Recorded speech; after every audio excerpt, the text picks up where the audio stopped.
it is my belief that perhaps, as I had said in the public in the very same month of January, that someone influenced the minister to do this.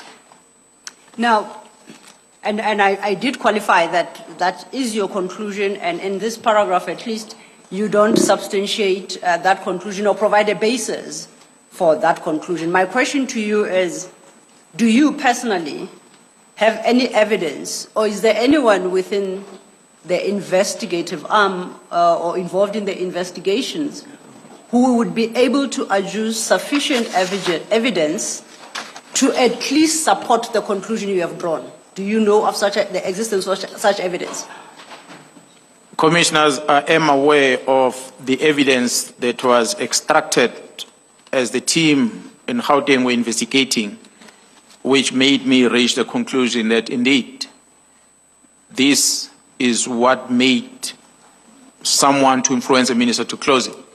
Because the evidence that we're going to present later by someone who's going to come before this commission who were part of this Gauteng investigation, they uncovered that communication within the syndicates was making a reference to the team, not being understanding that what is happening in Gauteng is for Gauteng, is not for KZN. You say communication between the syndicate, but you are not implying that that communication extended to the minister, are you? To some degree, the associates, as I referred to here on this paragraph, are associates of the minister. And the very same associate does show communication that seems to suggest that the minister is fully involved in the decision that this syndicate is taking. Do you accept the responsibility on your part to substantiate fully, not necessarily today, but in the fullness of time, the conclusions you have drawn in that paragraph?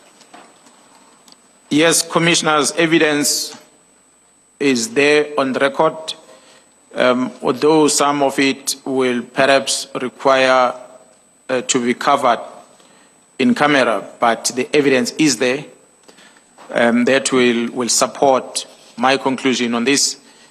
The individuals, the colleagues, as I said earlier, my July briefing was a collective effort. Men and women who are part of the investigation in Gauteng, who knows and they've gathered evidence to support the allegations that we ended up making.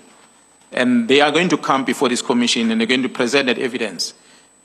We will be able, under oath, to confirm that indeed that is evidence that we've collected, and we have no reason not to believe that it is the real evidence that proves the linkages between the syndicates and the minister himself. I must say, Commissioners, although not written here, that in his own words, I think it will be in the record of Parliament, where the minister said he had indicated an engagement with the president about this decision that he has taken.